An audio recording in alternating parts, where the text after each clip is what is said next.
Hey, what's going on? Ryan here with Intersection Records, and reviewing last night's Smashing Pumpkins concert in Maryland Heights, Missouri, which is outside of St. Louis, Hollywood Casino Amphitheater, formerly known as Riverport. You know, I hadn't seen the Pumpkins since April of 94. In fact, in the description below, I'm going to put a link to a story that happened that night when they stormed off stage in Oxford, Mississippi, after like 7 or 8 songs. I did see Billy and Jeff Schroeder, their old guitar player, at the Pageant in St. Louis, which is a theater, in 2015. That night, he kind of told the crowd that Jimmy was coming back in the band. So we have Jimmy Chamberlin back on drums. We have James Iha on rhythm guitar. Jack Bates is on bass. He looks like he is taking his family out to TGI Fridays. The other guys are kind of rock starred out. Billy's got a gown on, some sort of floor-length black gown with buttons up, like he's a leader of an intergalactic planet or something, or a high priest, a dark priest. The band's rounded out by Kiki Wong on guitar. She's got like a Flying V type guitar. She's gorgeous, and she's covering a lot of Billy's parts. You know, Billy's sound for me is what I love about the Smashing Pumpkins. He has a fuzz tone guitar that when they go into full Pumpkins guitar tone, that's my favorite part of the 90s era of all the grunge bands, if you will. The Pumpkins are, she's supporting him so that he can entertain a little bit more, take a little bit off of his plate, because he's ripping on guitar all night, and they were fantastic. They had a technical difficulty that we'll talk about that was awkward for them, awkward for the crowd, but they recovered. And, you know, I was telling my buddy on the way home, if that section of that 15-minute technical difficulty is not there, it's just one of the best concerts I've seen in a long time. They opened up with the Everlasting Gaze off of Machina. Great opener. Crowd. So this is a 20,000 seat venue with 7,000 seats and 13,000 lawn seats. The lawn was closed, so it was just like 7,000 people in the seats. Kind of a cool way of doing it. They actually closed the lawn. I've never seen that at this venue. Doomsday Clock was next off of Zeitgeist. And then they do a cover of U2's Zoo Station. That was cool. It wasn't really necessary. And I knew it was coming I knew it was coming. I wish I didn't know it was coming. It would have made it better for me. My band right now is playing that song, so I'm judging their version against my band's version. I think we're doing it better than they are. But it was still cool. You know, then they hit you with Today. And it's just so anthemic. Off of Siamese Dream. They played 5 songs off of Siamese Dream. Pretty cool. You know, the crowd's just into it. People got their phones up recording, whatever. There's a lot of young people there. Some guy had his like 5-year-old daughter with him last night right in front of us, which kind of, you know, it's a little young. She was not into the show very much. Anyway, then, you know, their newest record, Agori Mori Me, which I really like. I'll put the description of my review of that album also in the link in the description. Sig Homie, one of my favorite songs off that record. They played. I don't think they're playing that every night on tour. Then That Which Animates, The Spirit was next. Very cool. And then straight into some stuff off of Melancholy. Like Tonight. You know, again, Billy's voice is held up. I have buddies telling me, oh, his voice has changed. They don't like his voice anymore. No, it's great live. And the energy on stage. Katie Cole was out there for most of the early part of the show, just in a dress and kind of being like a character. But then she's picking up and doing backing vocals. Then she's picking up acoustic at points. So she's a touring member also. And, you know, she's over flanking Iha over this side, and then Kiki Wong is flanking the stage right. playing axe and doing it very well.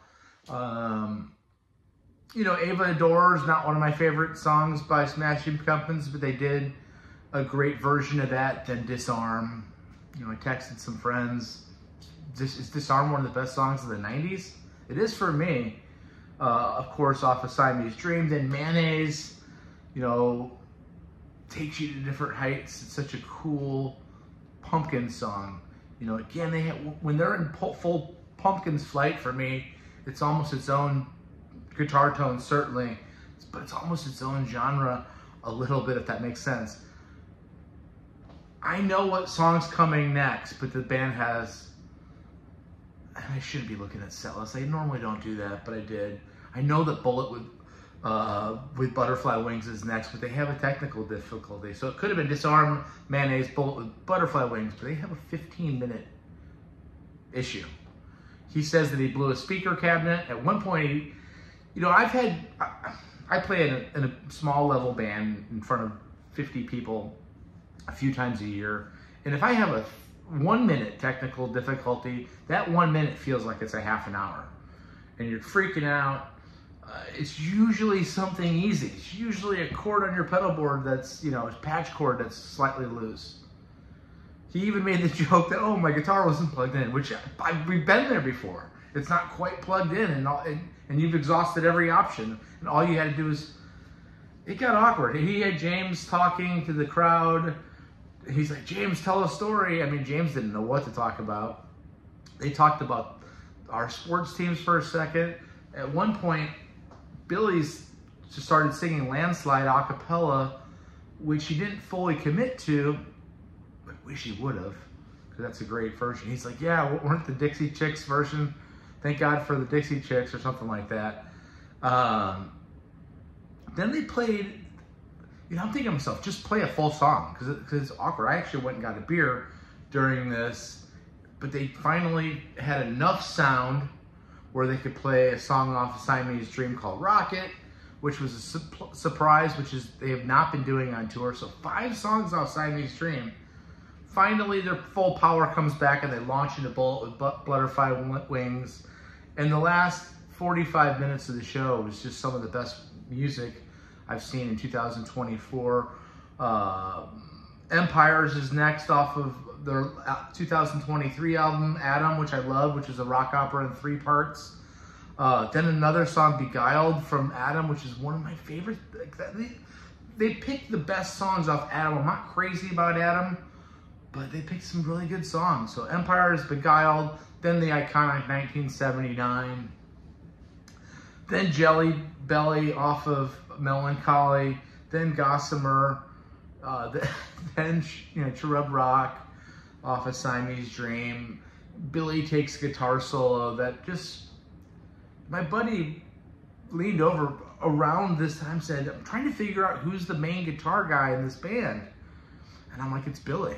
Billy's tone is the sound of the Smashing Pumpkins. And he wrote all the songs. So right as he's asking me this question, Billy launches into this long guitar solo. And, you know, where he's having fun with himself, he's having fun with the audience, and, you know, he's bringing in all of his influence from the Allman Brothers to Deep Purple to Rush to Black Sabbath, and you're hearing all these influences in this solo. A solo that at points is almost falling off the tracks, but he keeps it together just because he's a great guitar player. And you could tell that it's going to be different every night. It's not set up completely structured. He's having fun. He's showing you his genius. And he's really showing me, after 40 years, why I loved the show in '94, why I've been a Billy Corgan and Smashing Pumpkins fan for all these years, the 30 years. And then Zero, another just classic song. A little bit of Lenny Kravitz, Are You Gonna Go My Way was thrown in. The weather was perfect. August 21st, 2024. One of the great concerts of the year. One of the great concerts of that style of music that I've ever been to. And just had so much fun last night and enjoyed You know, again, when we go and see bands that I wasn't expecting to be blown away as much as I was, and it was cool to do that and have that experience again after all these years. See them. Check out my channel. We do shows every single day. Peace out. See ya.